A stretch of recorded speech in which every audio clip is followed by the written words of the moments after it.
Well, we knew today was going to be the first big test for the GC riders. Tadej Pogačar has absolutely aced it. His scorecard now reading 78 professional wins. That's his 12th stage at the Tour de France and a 13th win this year, Robbie.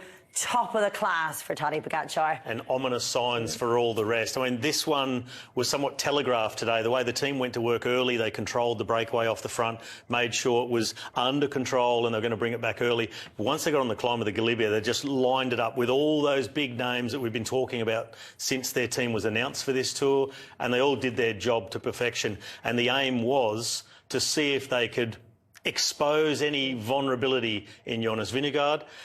They didn't really with using the teammates of Tadej Pogačar, and it took him to attack himself, and we're starting to wonder if it was even going to happen. But then around 880 metres from the top, he just went. But gee, it took a bit to get him out of the wheel. Metres before the top. Oh, well, I remember saying, is he ever going to go? Oh, there he goes, and it was 880. We knew it was coming. I thought it would happen a lot sooner than what it did. He left it quite late. I thought originally that time gap is not going to be enough, but he just extended it on the descent. So, I mean, chapeau to him for getting that down that descent as he did. But, I mean, that team, they did what... If they weren't there, he'd have tried to do solo, just ride that hard tempo all day. But that's why that team's here, exactly that. You've got Adam Yates who dropped off. He wouldn't be able to hold that tempo on his own. It's quite windy up there. So I think that they've looked at this team and gone, you guys can share this work going up these climbs. You can chop off with each other. You can share the workload and make it harder than just doing one turn and out. You can share it, have a little rest behind, have another little rest behind, then do it again, do it again. And I mean, no matter who you are within that group, if you look up and you're not in UAE and there's 4 riders there and there's 9 riders left, you'll just be like, what can I do right now? You've just got to undergo what's happening, and it wasn't overly tactical, because everybody could see exactly what they were doing, and it was sort of flagged almost before the stage. Even Jonas Vingegaard said, well, it's now the time they're probably going to attack me because I'm probably at my most vulnerable. We all know that, so it wasn't a secret to anybody. The tactic seemed obvious. It was just having the brute strength to carry it out. And for a long time, it looked like Jonas was going to be able to fend it off until that last few hundred metres where he just opened up the gap.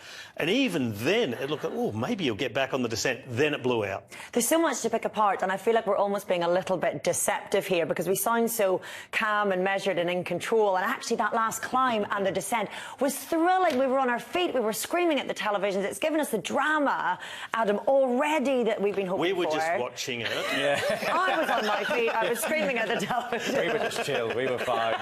We were fine. No, I mean, it's been a long, long time since we've seen a team do what UAE did today, and it was mightily impressive. And it was quite worrying, like, as you said, we were just chatting about it then, saying about the bonus seconds, this, that and the other. And we don't want this to be another Pogačar show. Selfishly, for us, we want that entertainment. We want the big showdown between them. That still can very much happen. This isn't the first time Jonas has lost time to Pogačar. And let's not forget, Jonas is recovering from injury. Although he's in this race now, he's still putting on good performances. My belief is that he's going to get stronger. Tadej has done the Giro already. Yes, we know what he's capable of, but what's it going to be like in 2.5 weeks' time? How's he going to feel then? And that's where, on paper, it should be where Jonas starts to come into his own. So it's not over. Yes, it's not great, but there is still a lot of hope involved. And if we just take, as you said earlier, just before we came on air, if you take that at the top of the mountain, the time, he only lost 8 seconds. It was the downhill where he lost it. And we know why, because of his worries and everything on descents now, which is completely understandable, of course. And I actually think for the dynamics of this race, it's thrilling because of where we would expect, all things being equal, Jonas Vingegaard to start going and perhaps Tadej Pogačar to start sliding if... you know, recent history with anyone trying to do the Giro Tour double is anything to go by. So I actually think it sets us up perfectly. I'm glass half full, but that was absolutely thrilling. And there's loads to go through because of all of that from today's results. But first, let's get some reaction, shall we, from within UAE team members. Here is Mauro Gianetti. Mauro Gianetti, the first victory of this year's Tour de France there for Tadej Pogačar. That was a total dominant performance from all UAE team Emirates. Just talk me through that. Yeah, it was a great performance from all the team, especially Joao Almeida and Juan Ayuso in the Galibier and finalize this great work by Tadej Pogačar. Incredible achievement. Was it always the plan on that part of the Galibier to really put his rivals under pressure and gain that time? But as I tell this morning, no, it was a question also to see the teams, no, the team powers, and to try to understand how they are the other teams, not only the leader. We have need to pull, and it's a high pace.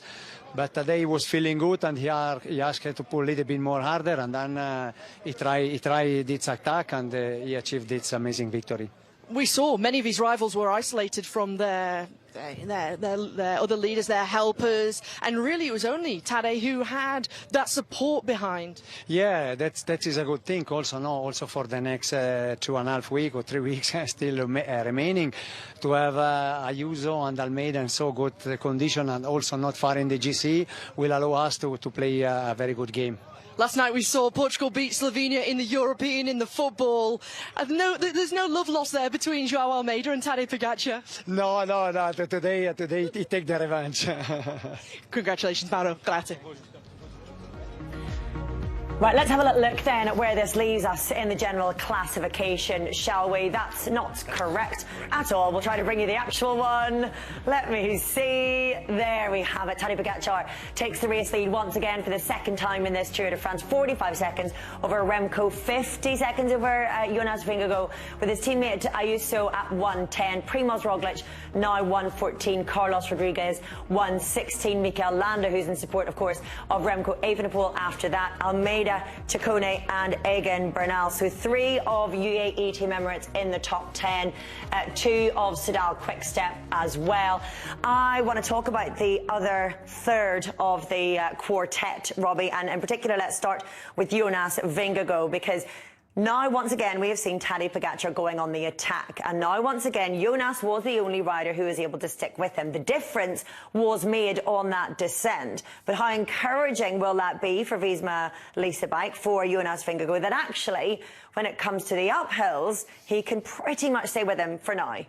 I think this would have been the stage they were probably most worried about, being in the first week where they thought Jonas would be at his most vulnerable, with a downhill to the finish, which was absolute 100% commitment and bravery on the way down, which you can understandably think that Jonas might be lacking, not lacking bravery, but just lacking being on that razor's edge and being comfortable with it. And that's where you've got to be. I think Jonas just doesn't have that sharpness with him at the minute, like that ultimate real explosive power, and is at the top end of the thing. I can imagine his training leading up to this is building a lot of that base up, not the base necessarily, but just building that threshold up, trying to get that threshold right back up to level. He seems to have done that, but Tadej's had a lot of racing in his legs, had the Giro in his legs, so he's got that sharpness about him, he's got that acceleration about him, which Jonas has never had compared to Tadej. Yes, it's been good, but he's always been lacking a bit. I think it's just lacking ever so slightly more now after the injury that he's had. But as I've said before, that will start to come. The more he races, that will start to come day by day by day. Tadej's got that little bit extra performance in the red zone when you were going to your absolute limit. And you saw it. It took him so long to actually ride Jonas out of the wheel. And the difference, it was there, but it was minimal at the top. But then being able to push on and having concentration levels that are required for that type of descending when you're at your limit, you're at altitude as well. And you can't underestimate the effects of that, not only on your physiology, but on your critical thinking as well. When you're that exhausted, you're lacking oxygen to your brain as well as everywhere else. It's so difficult.